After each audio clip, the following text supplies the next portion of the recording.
हम्म। तो अब जब तुम फ्रेश हो चुके हो तो तुम मुझे बताओगे क्या कि तुम कल रात यहाँ क्यों आए थे? तुम बहुत बुरी हालत में थे। एक तो इतनी तेज़ बारिश हो रही थी और ऊपर से तुम नशे की हालत में थे, अनकॉन्शियस थे और मेरी दरवाजे के बाहर खड़े थे रात के 2 बजे। देखो, अगर तुम्हें ठीक लग रहा है तो ही मुझे बताओ, अदरवाइज़ तुम रेस्ट कर सकते हो। क्या? तो तुम कह रहे हो अब तुम फ्रेशन अप होने के बाद बेटर फील कर रहे हो? चलो ठीक है,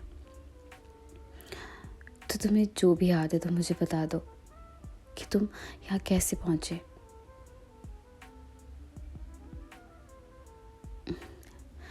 देखो, अगर तुम्हें भूख लग रही है ना तो तुम पहले ब्रेकफास्ट कर लो।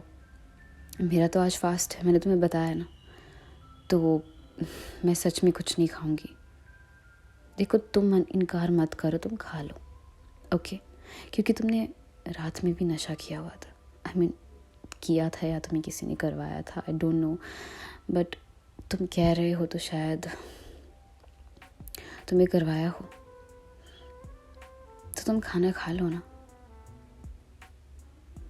तुम ऐसे क्यों देख रहे हो मुझे? देखो, तुम कुछ गलत मत समझना। It's all about humanity. सिर्फ इंसानियत के नाते मैं तुम्हें पूछ रही हूँ खाने के लिए और तुम्हारे लिए केयर दिखा रही हूँ। दैट डजंट मीन कि तुम ये वियर्ड से फेसेस बना के कुछ भी सोचो, ओके?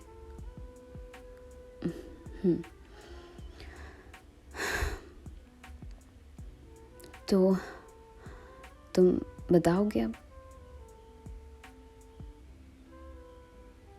चलो ठीक है, तुम पहले काउच पे बैठ जाओ, हम वहीं डिस्कस करते हैं। हाँ, तो बताओ, तुम्हें कुछ याद है कि तुम कल रात यहाँ कैसे पहुँचे थे? देखो, ज़्यादा प्रेशराइज मत करो खुद को, एकदम रिलैक्स होके आराम से सोच कर बताओ। हाँ।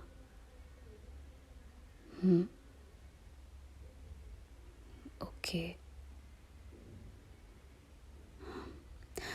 तो तुम कह रहे हो कि तुम पार्टी में गए थे और तुम्हारे कलीग्स ने तुम्हें कुछ ड्रिंक दिया जिसमें कुछ मिला हुआ था, एंड उसे पीने के बाद तुम अनकॉन्शियस हो गए और तुम ड्राइव करके सीधे मेरे एड्रेस पे पहुंच गए। तुम्हें सिर्फ इतना याद है और उसके बाद तुम्हें मेरी शक्ल याद आ रही है कि तुमने मुझे रात को देखा था।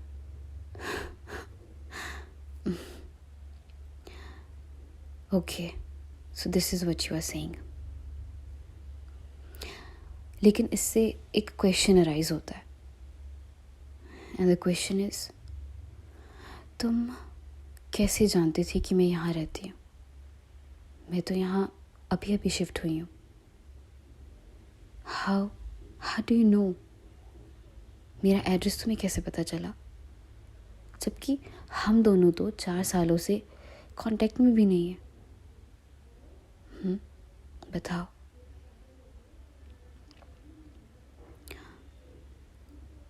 क्या? सो यू आर सेइंग कि तुम्हें सब पता था? तुम्हें मेरी सारी खबर होती है कि मैं कब कहाँ जाती हूँ, क्या करती हूँ, किसके साथ होती हूँ? You were spying on me. देखो, this is so damn wrong. This is bullshit. तुम मेरे साथ ऐसा कैसे कर सकते हो? तुम मेरी प्राइवेसी को इन्वेड कर रहे थे। तुम्हें कोई राइट नहीं है कि तुम किसी की बिना कंसेंट के उसकी इन्फॉर्मेशन बटोरो। क्या तुम्हें इन 4 सालों में मेरे पल पल की जानकारी थी? तुम्हें मेरी जानकारी दे कौन रहा था? हमारे म्यूचुअल फ्रेंड्स, मेरी फैमिली। मुझे इतना तो पता था कि तुम मेरी मॉम के कांटेक्ट में हो अभी भी, तुम मुझसे बात करते रहते हो, बट मुझे नहीं मालूम था कि तुम इनडायरेक्टली मेरी इन्फॉर्मेशन इकट्ठी करते थे, क्योंकि मैंने तो अपने घर वालों से साफ साफ कह दिया था कि मेरे साथ उसके बारे में कोई बात ना करें। क्या? तो तुमने भी उनसे कहा था कि वो ना बताएं कि तुम उनसे बात करते हो। हाँ, वो मुझसे तुम्हारे बारे में बात नहीं करते थे, लेकिन तुम्हें मेरे बारे में इन्फॉर्मेशन मिल रही थी। I never knew. क्यों कर रहे हो तुम ऐसा? हाँ, क्या मिल रहा है तुम्हें मेरे बारे में इन्फॉर्मेशन इकट्ठी करके? तुम्हें पता है मुझे कितना अजीब लग रहा है? मुझे ऐसा लग रहा है जैसे किसी ने मेरे पीछे कैमराज लगा के रखे थे और I am feeling so suffocated. How could you? तुम ही थे ना जिसने मुझे कहा था कि बस सब खत्म है, और मुझसे मुंह फेर कर चले गए। You were the one who abandoned me when I needed you the most. क्यों छोड़ा तुमने मुझे जब तुम मेरे बारे में इस तरह से इन्फॉर्मेशन इकट्ठी कर रहे हो? 4 सालों में मैं कहाँ हूँ, क्या कर रही हूँ, तुम्हें हर एक पल की जानकारी है। हाँ, तो तुमने मुझे छोड़ा क्यों था? हाँ, तुम वापस आए थे 6 महीने बाद, तुम वापस आए थे ब्रेकअप के, लेकिन तुम्हें पता है तुमने मुझे छोड़ दिया था। एंड जब तुमने मुझसे ये कहा था ना कि बस सब खत्म, हमारे बीच का रिश्ता ख़त्म हो चुका है, और अब तुम चाहते हो कि मैं भी तुम्हें भूल जाऊं, तो तुम्हारे ये वर्ड्स ने मेरे दिल पे ऐसा लग रहा था जैसे छुरा घोंप दिया हो। इतनी तकलीफ हुई थी मुझे, मैं इतना रोई थी। तुम्हें मेरे आंसू नहीं दिख रहे थे ना? तुम कितना कोल्ड रिएक्ट कर रहे थे। तुम्हें पता है, तुम रात को जब नशे में थे तो भी तुम यही कह रहे थे। यही सेम स्टेटमेंट थी तुम्हारी कि तुम्हें किसी ने नशे की ड्रिंक दी थी, किसी ने तुम्हें कुछ पिला दिया था जिसके बाद तुम अनकॉन्शियस हुए, और तुमने रात में भी यही कहा था कि तुम्हें मेरी हर इन्फॉर्मेशन थी। लेकिन मुझे लगा कि तुम शायद नशे की हालत में हो तो झूठ कह रहे होगे, तुम्हें कुछ पता नहीं चल रहा होगा कि तुम क्या कह रहे हो। लेकिन अब जब तुम कॉन्शियसली ये सब कह रहे हो ना, तो मुझे तुम पर घिन आ रही है। How could you?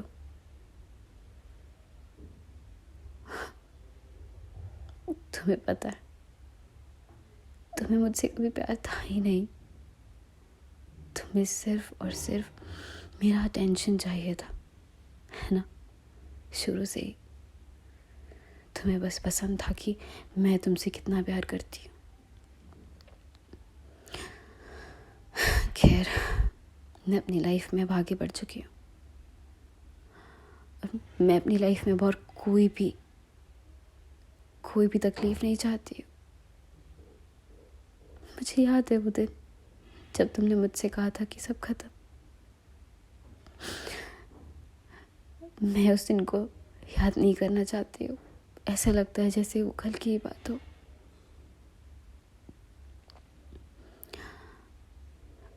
क्या कर रहे हो तुम? Leave my hand. क्या मतलब तुम मुझसे आज भी प्यार करते हो? प्लीज़ मुझसे झूठ मत कहो। हाँ, मुझे पता है कि तुम ब्रेकअप के 6 महीने बाद वापस आ गए थे, सेकंड चांस मांग रहे थे तुम, बट क्या फ़ायदा हो सेकंड चांस का जब तुम्हें वैल्यू ही नहीं थी हमारे रिश्ते की। हाँ, मैं मानती हूँ कि मुझसे गलती हुई थी, मैंने तुम पर शक किया, ग्रजेस रखे तुम्हें लेकर, लेकिन तुमने भी तो उस लड़की के बारे में मुझसे जानकारी छुपाई। तुम मुझसे बातें छुपा रहे थे, वो भी ऐसी बातें जिसका कोई मतलब ही नहीं है। अगर तुम मुझे बता देती कि वो लड़की वो तुम्हारी कॉलेज की क्रश थी, लेकिन तुमने मुझे कभी नहीं बताया था। मुझे तुम्हारे दोस्तों या सोशल मीडिया से पता चला कि कभी तुम किसी लड़की को लाइक भी करते थे, लेकिन तुमने मुझे तो कभी नहीं बताया ना कि तुम उसे लाइक करते थे।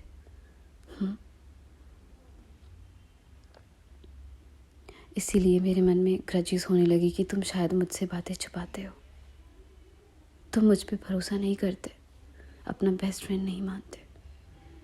रिलेशनशिप में सबसे पहले तो दोस्ती होती है ना, लेकिन हम दोनों के बीच की दोस्ती,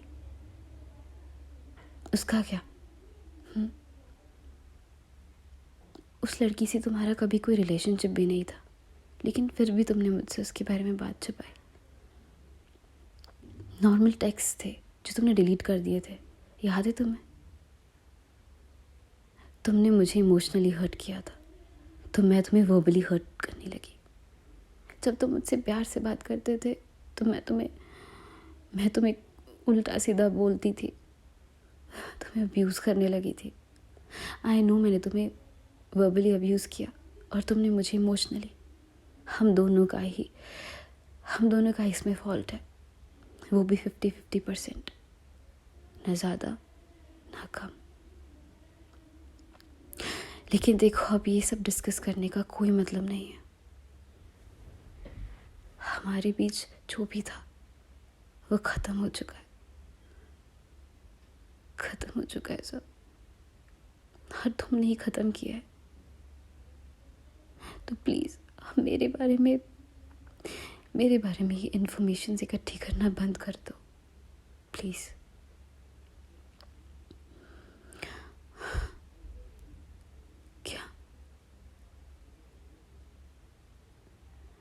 क्या कह रहे हो तुम? प्लीज़ अब और झूठ मत कहो। क्या मतलब? मैं तुम्हारे दिमाग से नहीं जा रही। हर वक्त तुम मेरे बारे में सोचते रहते हो, इसलिए तुमने मेरी फैमिली और मेरे म्यूचुअल फ्रेंड से मेरी जानकारी इकट्ठी की ताकि तुम्हें थोड़ा सेटिस्फेक्शन मिले।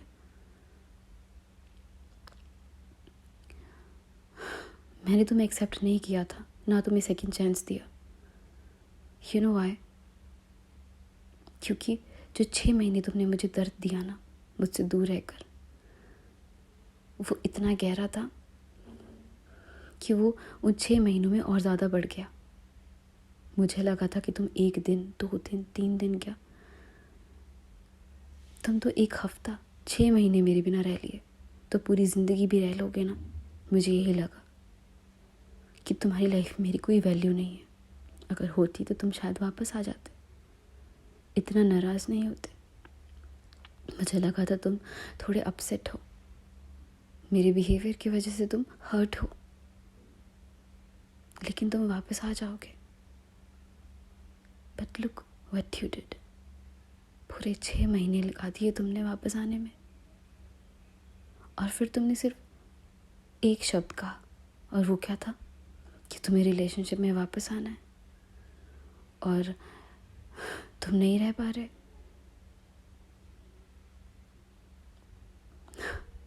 मैं तुम्हारे दिमाग से नहीं जा रही, यही कहा ना तुमने।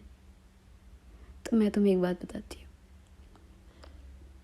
मुझे उस वक्त बिल्कुल भी जेन्युइननेस नज़र नहीं आई तुम्हारी बातों में, और मुझे सिर्फ और सिर्फ वो दर्द जो तुमने मुझे दिया था, मुझे पल पल तुमने तड़पाया खुद से दूर रख कर, वो याद आ रहा था। तुम्हारे वो वर्ड्स याद आ रहे थे कि सब खत्म। तुम्हें पता है, मैं तुमसे सच्चा प्यार करती थी। आई नो मुझसे गलती हुई है, जिससे प्यार करते हैं उसके साथ इस तरह से बिहेव नहीं करते, बट तुमने भी तो मुझे डिसरिस्पेक्ट कर दिया था ना, बातें छुपा कर। वो भी इतनी माइनर बातें जो कोई अपने दोस्तों से भी ना छुपाए। मैं तो तुम्हें अपना बेस्ट फ्रेंड समझती थी। कोई मुझसे फ्लर्ट करता था, कोई मुझे कुछ कहता था तो सबसे पहले मैं तुम्हें बता देती थी, क्योंकि मुझे तुम पे भरोसा था कि तुम मुझ पे ट्रस्ट करते हो कि मैं सिर्फ तुम्हारी हूँ। लेकिन तुम तो मुझसे बातें छुपा रहे थे ना। That hurted me like hell. I went through hell. तो ठीक है ना, अब सब खत्म है। हाँ, तुम मेरी इन्फॉर्मेशन इकट्ठी कर रहे हो। This is insane.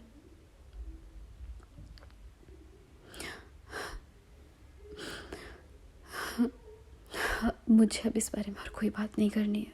Please please तुम मेरा पीछा छोड़ दो और किसी से भी मेरी इन्फॉर्मेशन मत लेना।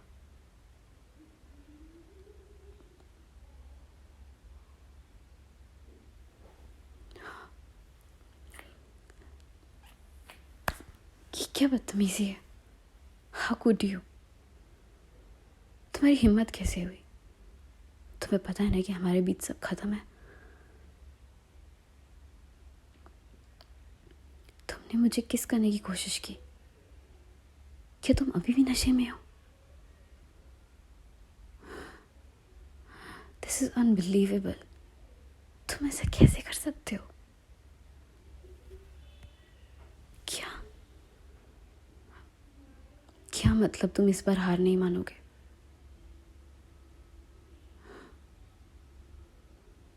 हाँ, नहीं किया मैंने किसी को डेट, सो नहीं कर पा रही मैं किसी को डेट।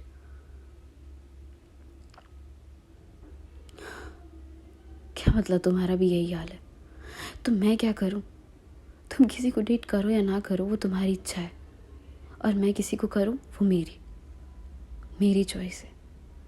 मैं बस नहीं करना चाहती क्योंकि मैं ऑलरेडी किसी से प्यार कर चुकी हूँ एक बार, और अब मुझ में हिम्मत नहीं है प्यार करने की। मैं अकेले खुश हूँ, अपनी लाइफ से सेटिस्फाइड हूँ मैं। हाँ, मैं अपनी लाइफ से सेटिस्फाइड हूँ।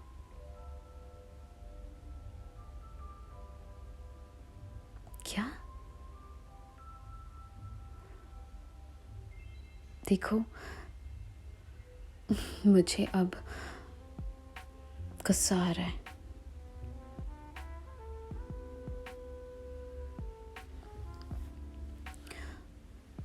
तुम क्यों रो रहे हो? देखो प्लीज रो मत।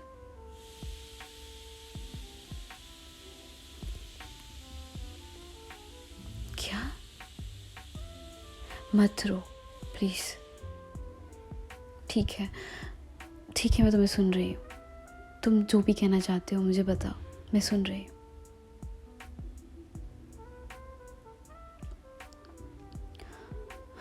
तुम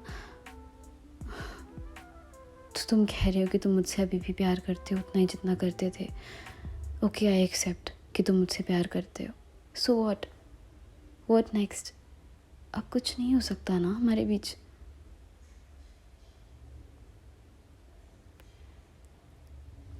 क्या मतलब है अपनी आंखें बंद करो?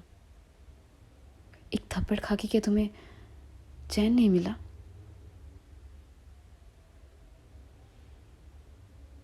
ओके फाइन, मैं बंद करती हूँ अपनी आंखें। हाथ दो? क्यों?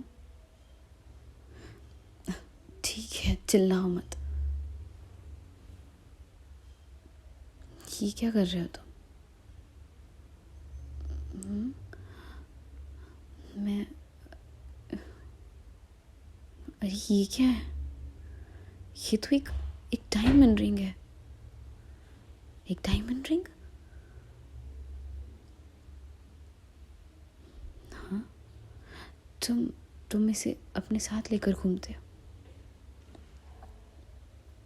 ताकि तुम एक दिन मुझे शादी के लिए प्रपोज कर सको। ये शुरू से मेरी थी, तुम्हारे पास थी। ये तुम कैसी बातें कर रहे हो? अपनी रिंग अपने पास रखो और निकालो इसे मेरे हाथ से। क्या? तुम मुझ पर अब ये फोर्स नहीं कर सकते हो ये रिश्ता। Got it? अब बहुत देर हो चुकी है। तुम्हें समझ क्यों नहीं आता? तुमने बहुत देर कर दी है। It's too late now.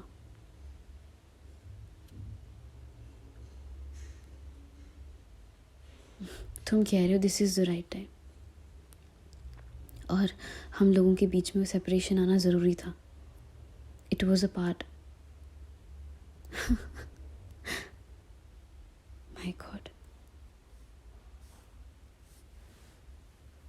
देखो तुम ये कह रहे हो कि तुम मुझसे शादी करना चाहते हो। इस बार तुम हार नहीं मानना चाहते। पिछली बार तुमने ईगो में आकर जो भी गलतियां की है वो तुम नहीं दोहराना चाहते हो।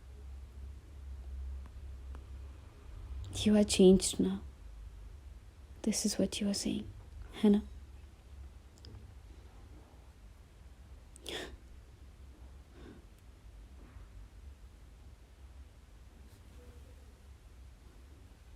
तो तुम ये कह रहे हो कि तुम मेरे बिना नहीं रह पा रहे हो। पता नहीं क्यों,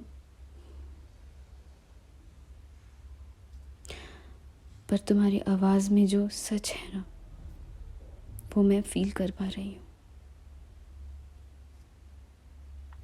You say you want to fix everything, not fast, not perfect, just real. और सच कहूँ, इतना पास खड़े होके तुम्हारे आगे मैं खुद को सीरियस नहीं रख पा रही हूँ कि मेरे लिए मुश्किल हो रहा है। नहीं मिला पा रही हूँ मैं तुमसे नज़रें। हाँ, नहीं मिला पा रही हूँ।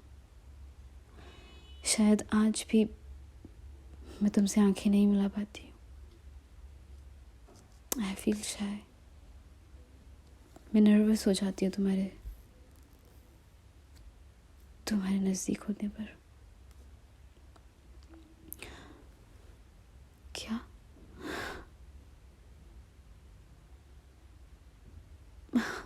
कैसा सवाल है तुम्हारा कि मैं तुम्हारी आंखों में देखकर ये कह दूँ कि मैं तुमसे अभी भी प्यार नहीं करती हूँ। ठीक है, मैं मानती हूँ कि मैं तुमसे प्यार करती थी, वो भी सच्चा। मैंने तुम्हें अपना सब कुछ मान लिया था, एवरीथिंग। अपने घर वालों तक को तुम्हारे बारे में बताया था मैंने। तुम अपना बेस्ट फ्रेंड, अपना पार्टनर, अपना सब कुछ मानती थी मैं। लेकिन अब मुझे प्यार से डर लगता है।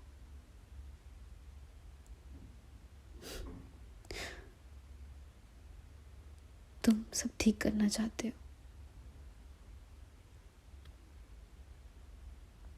मुझसे शादी करना चाहते हो तुम।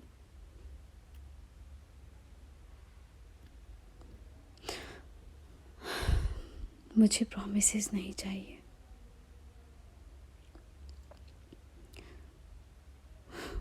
अगर मुझे कुछ चाहिए तो वो तुम हो। आई नो तुम वापस आए थे, मगर मैं बहुत टूटी हुई थी और बहुत बिखरी हुई थी। और एक टूटे हुए कांच से जो छोटे छोटे टुकड़े होते हैं ना, उनसे हाथ लगाओ तो तुम्हारा हाथ भी ज़ख्मी हो जाता है। मैं नहीं चाहती थी कि तुम भी इंजर्ड हो जाओ, इसलिए मैंने तुम्हें चांस नहीं दिया। मैंने तुम्हें खुद से दूर कर दिया, क्योंकि मैं ज़ख्मी थी तुम्हारी बातों से। मैं ज़ख्मी हो चुकी थी। ऐसा लग रहा था जैसे मेरे दिल पर किसी ने खंजर घोंप दिया। मुझे कभी इतना पेन नहीं हुआ था जितना तुमसे दूर होने पर हुआ।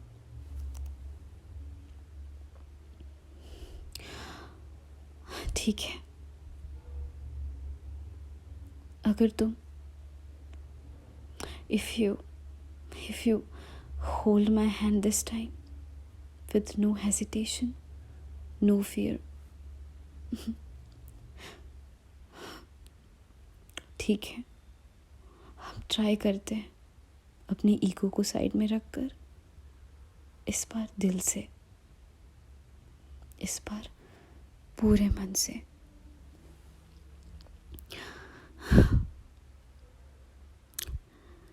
इस बार मैं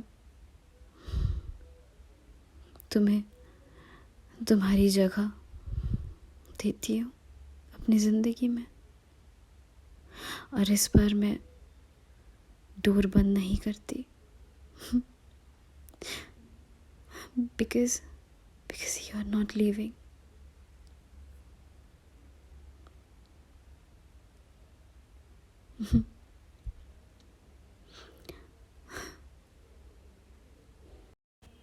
So, hello, lovelies. I hope you like this series' final part. I must say, it's a satisfying ending or a happy ending. Um, and if you guys haven't watched the first and second part of this series, then go check out. Link is in the description so that you can get the clarity. And yeah, lovelies, you can also comment down your favorite part of this ASMR roleplay. And if you really enjoyed this story and found it romantic, comforting, and bit emotional, then hit the like button for me. And yeah, lovelies, don't forget to subscribe so that you can stay with me and help me out to come up with more of such content for you. And one more thing, cuties. You can also give me your suggestions for the upcoming videos down in the comment section. So, lovelies, much love, stay tuned, and thanks for watching.